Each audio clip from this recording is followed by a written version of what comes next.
We are live. Welcome back with Murphy Mag to another episode of the Fitness Beginner Podcast, where we help you get started on your fitness journey. What is going on, everybody?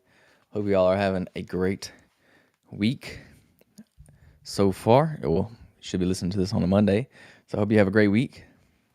And yeah, go after your goals, go after your dreams, whatever it is that you trying to achieve right now. Good luck on that. You got this. I believe in you. But yeah, today's podcast topic is probably going to be a quick one, but I want to talk about something that I'm having to focus on right now in my training because I just started training for another triathlon. So I'm training for the Brett Robinson, I think it's Gulf Coast Triathlon, something like that. Brett Robinson Triathlon in Gulf Shores. It's an Olympic distance triathlon. I've done it before in the past, but I just started. So one thing that I'm focusing on now is rest and recovery. Because when it comes to triathlon, you are training a lot and you're doing 3 different disciplines. You're doing 3 different sports.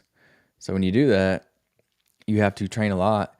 A lot of times you're doing 2 days to try to fit in all your training in, especially if you're trying to do working out as well. So you got to be very, very strategic about your training plan, about your recovery, about your rest and things like that. And I will say, please forgive me if I sound kind of monotone right now because I'm extremely tired. It's 8 o'clock at night, which for me, that's late. That's late for me. I go to bed pretty early. Normally I'm into bed almost now. But yeah, I'm just super exhausted. I don't know why. I ran in the middle of the day today. Probably wasn't very smart. In the middle of the day, like 12 o'clock when it was 90-something degrees outside, smoking hot. I got burnt. My back and my chest is straight red right now, like a strawberry.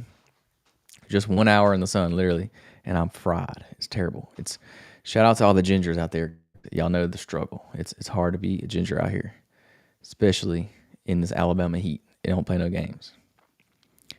But yeah, something I've been struggling with lately is just feeling rested and feeling recovered. Which recovery, I'm pretty good. Like I don't have sore muscles very much. I mean, you do get sore muscles, but they're not like super sore. You know, it's not pretty bad. I'm pretty used to having sore muscles, but lately for some reason, I don't know why, something turning 26 has just took a toll on me. Like I do not feel rested at all anymore. Like I'm always tired. By the time, well, not always, let me phrase that. By the time like I leave work and I get home in the afternoon, I'm done. Like I'm pooped. Like I don't want to do nothing else.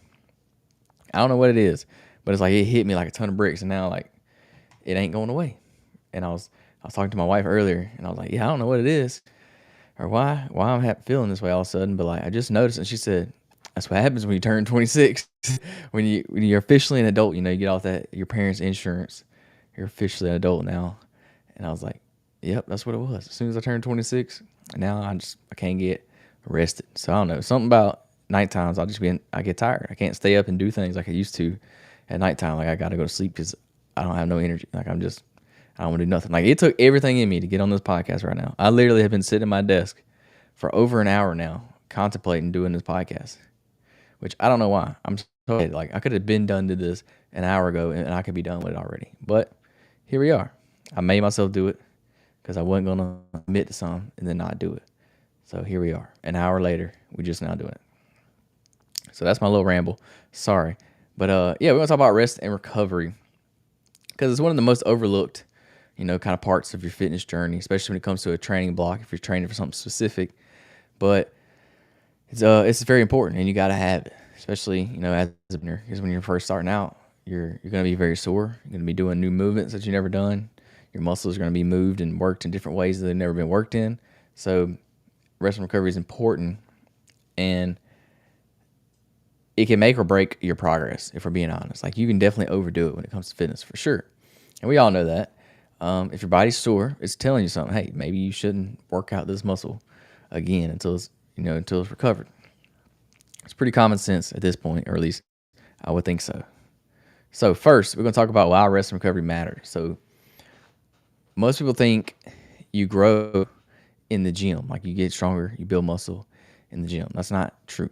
You grow during recovery. That's when growth happens. When you're recovering, when you're resting. So that's when your muscle repairs itself and it grows after training, not during your training. During your training, you're breaking down the muscle.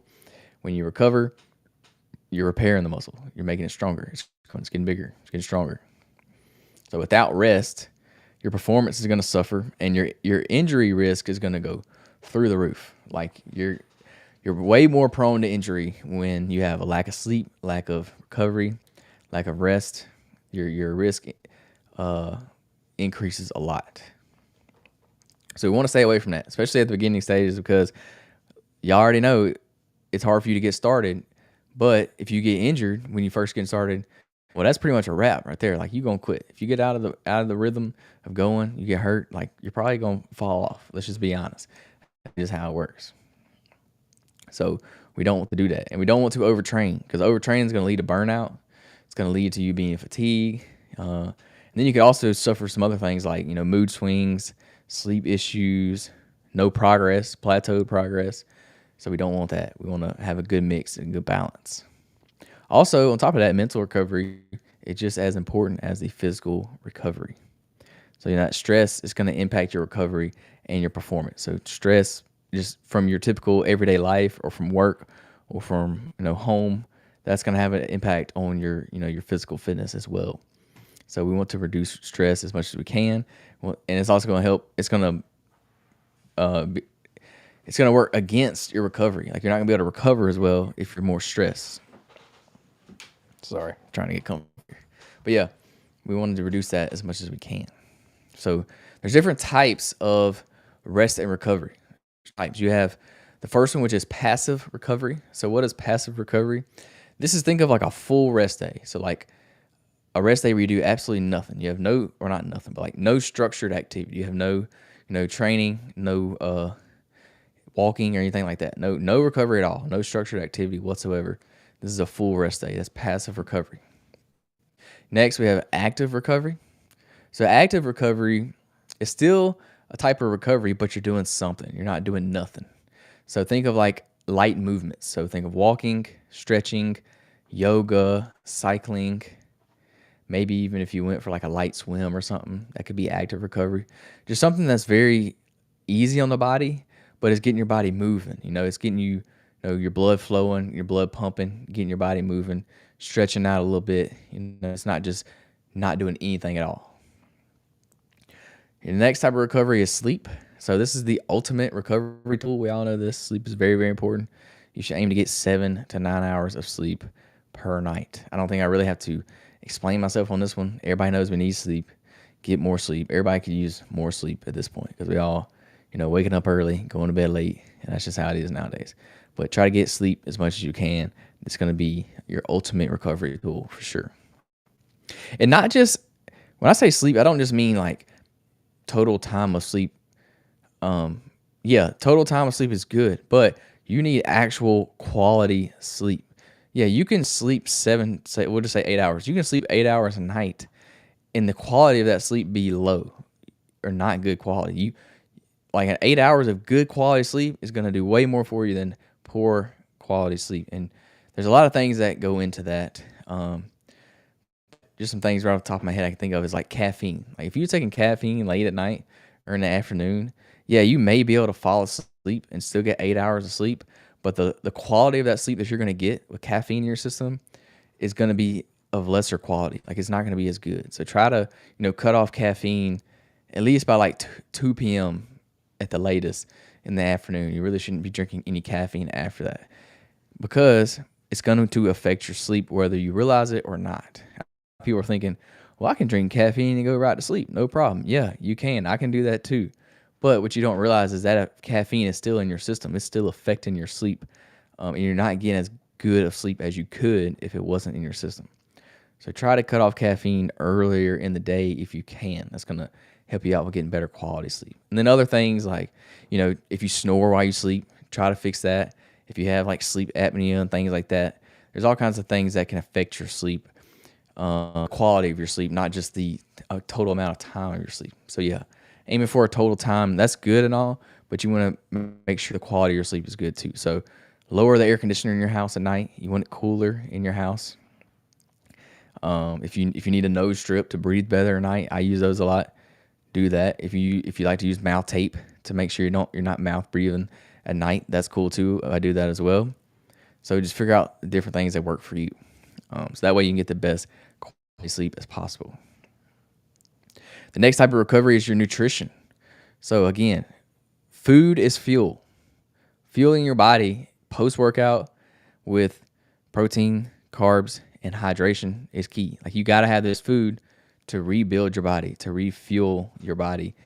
Your body you simply cannot grow without the fuel, without nutrition, without good food, protein, carbs, and rehydrate body after you work out. So nutrition is also key as well when it comes to recovery. And then last, you get to recovery. So think of like meditation, breath work, taking breaks from your screens, like your phone or laptop or whatever, TV maybe. And also you can do like journaling. So any kind of mental practice that helps you kind of relax, take your mind off things, that helps you recover, mentally. These are good things. I like all these: meditation, breath work, breaks, which I should take some more of. I admit I'm addicted to my phone. I know I am. I'll admit it. I'm not afraid to admit it. So I probably should take some more screen breaks. That probably would help my mental a lot. And then journaling, that's good to do. I like to do, a little quick journal entry every morning before I start my day, just to get me rooted and get me going for the day. So next, we're going to talk about some actionable recovery strategies. So when you think of rest, I want you to schedule rest into your workouts, into your routine every day, or not every day, but each and every day, just like you do your regular workouts. So like say Monday is chest day, Tuesday is back day. Well, guess what Wednesday is? Wednesday is rest day. It needs to be scheduled in there. You need to schedule it just like your workout. And I'm not saying you have to lay it out just like that. That was just an example. So you want to include at least one, if not two rest days in your plan. And this is going to be a good general number. Some people may be more than that. You may need to include more than that, and that's okay when you're getting started. But then you can, you probably want to add more training days as you get more advanced. But for right now, at least one, probably two, and you could even go 3 or 4. But I would say you want to train at least 3 days a week, so that would be 4 rest days. But yeah, at least 1 or 2 every week. So think. Another way you can incorporate these rest days or like rest weeks is every like 4 to 6 weeks. I like to do what you call a deload week. So a deload week is not a week where you just take off completely, but it's a week where you dial everything back. So like you may do the same workouts, but you dial back the intensity. Maybe take some weight off or take some of the reps off. Dial back the intensity. That way it just lets your body recover. And maybe even throw in an extra rest day in a week. And do that about every, 4 to 6 weeks. I'd say about 6, well, yeah, it just depends on what you're training for at the time. But 4 to 6 weeks is a good time period for throwing in a deload week in there every now and then, just to let your body recover, for a good week to recover.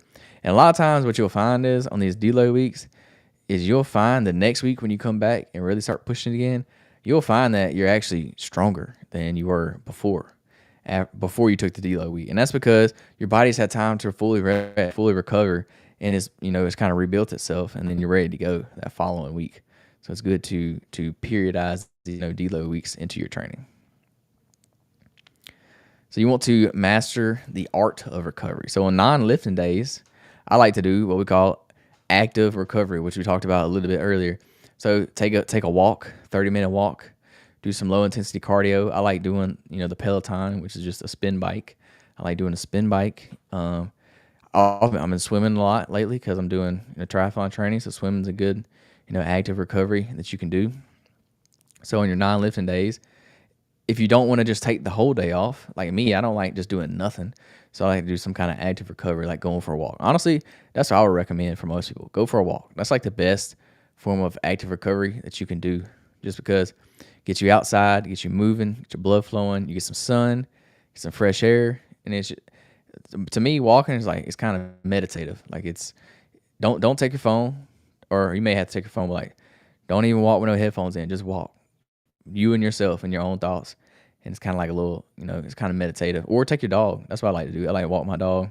Me and my wife go for walks a lot, so we enjoy doing this. Especially, you can make it a family event. Like, take your spouse with you. Take your kids with you, take your dog with you, whoever, and y'all go walk, and that's just a good like little bonding time that we like to do. So I think that one a lot. You could also try some mobility work, do some yoga, something to keep the blood flowing and promote that healing. So don't always just think your rest days need to be passive rest days where you do absolutely nothing. I think after active recovery rest days are just as good. Next, we want to prioritize our sleep hygiene. So set a consistent sleep and wake schedule. So if you have a normal work schedule, this is pretty easy to do because you're gonna, go to bed around the same time. You're gonna wake up at the same time every day with your work schedule, which I know some people have very weird work schedules. It's different all the time. So for you, you just kind of have to do the best you can. But for most people, when you have the same work schedule, just be consistent with it. Like go to bed around the same time and wake up at the same time, which you probably already wake up at the same time because you have to be at work at the same time every day. But the different thing, the one that's hard there is going to bed at the same time. So try to get your body in a rhythm of waking up, going to bed at the same time each and every day. And this will help with like your circadian rhythm. It'll help with things like that. Also, what you can do is limit your screen exposure at least 1 hour before bed, if not 2 or even 3 if you can. Limit that screen because you're getting the blue light from your screen, which tells your body, hey, it's daylight, it's daytime, we're supposed to be awake because your phone gives off blue light. And this is signaling to your brain that it's time to wake up. It's time to it's daylight. It's not time to go to bed. So it kind of messes with your circadian rhythm a little bit because you're supposed to wind it down going to sleep, but your brain's getting these signals that it's still daytime. So just try to limit that screen exposure the best you can. And then also keep your room cool and keep your room dark and avoid caffeine after 2 p.m. So like I mentioned earlier, lower your air conditioner a little bit at night. Make your room cooler. And studies show that you sleep better if the room's cooler, if you're in a cool room, which to me honestly makes no sense because, yeah, you make the room cool, but then you get under a blanket and you get your body warm. So it defeats the whole purpose of having a cool room. But the studies swear by it. The studies show that you sleep better in a cool room, even though you're covering up with blankets. I don't get it. I don't understand it. But the science is science. I can't go against it. But that's just what it is. I don't know. Oh well. I'm gonna trust them. I'm gonna trust the studies and think that I'm getting a better sleep. I don't know. Oh well. Maybe a little placebo effect in there. But hey, if it works, it works. Number 4, eat for recovery. So post-workout meals, make sure you're getting protein, about 30 grams of protein every meal or so, and get some carbs in right after your meal. That's going to help you recover, help replenish your fuel, your glycogen stores and all that. So getting some good food in right after your meal. Right after your workouts. If you don't do carbs, definitely do at least protein, but protein and carbs will help with recovery after a workout. I know some people do like low carb diets and keto and things like that, so you may not be able to utilize the carbs after your workout, but at least get some protein in, and this will help, kind of speed up that recovery process. And then also stay hydrated. This is a given. I shouldn't have to tell you this. Stay hydrated. I would say a gallon of water. That's pretty.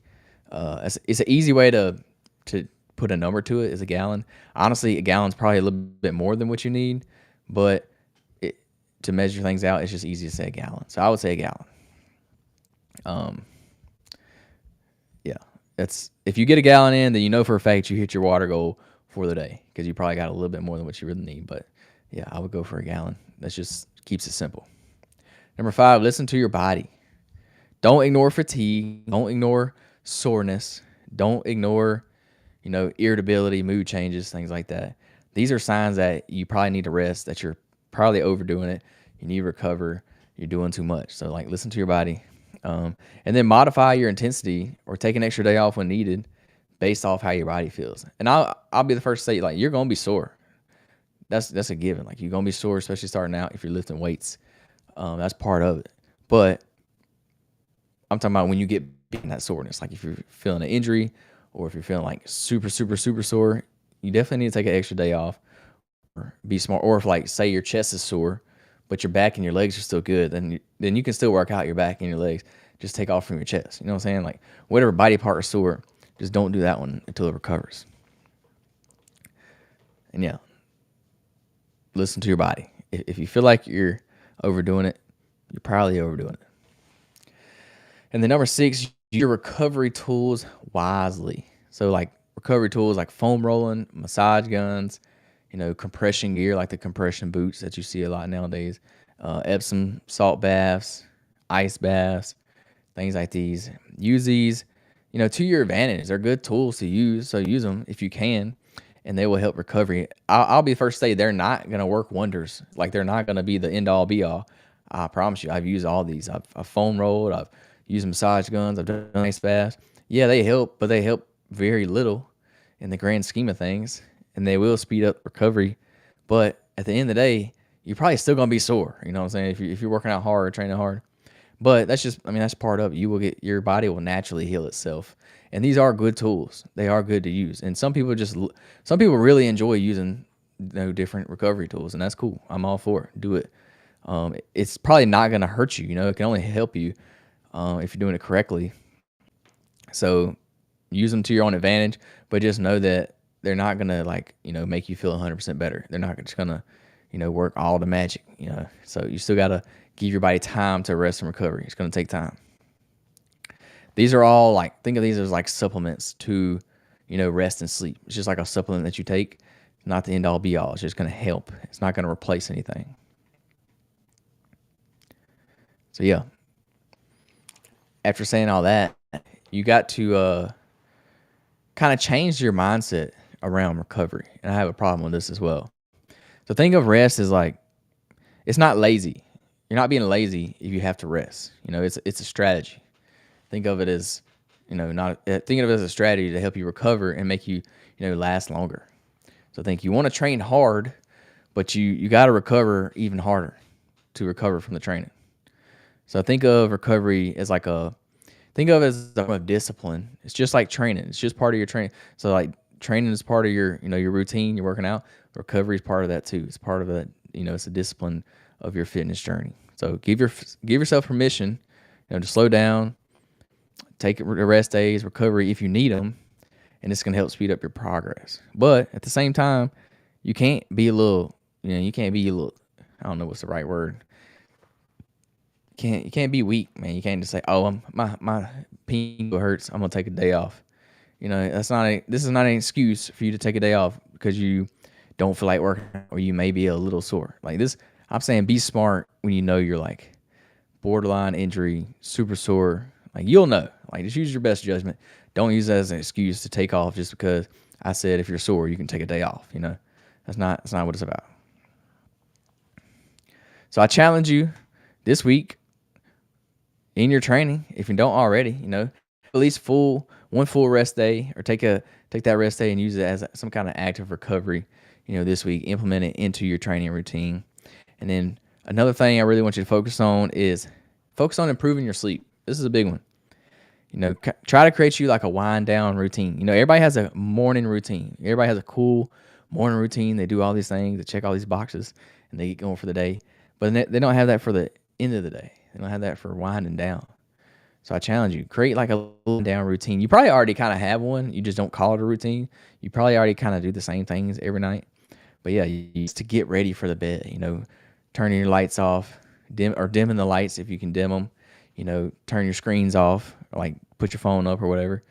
Do whatever you do, wash your face, all the things you do to get ready for bed. Kind of use this as a way to wind down. If you like to read at night, read you a little book. It's gonna all these things gonna calm the mind, lower the air in the house to make it cooler, things like that. So yeah, that's pretty much all I got for you for recovery. Remember, recovery is gonna equal growth. That's where you grow. It's not where, recovery is not just being lazy.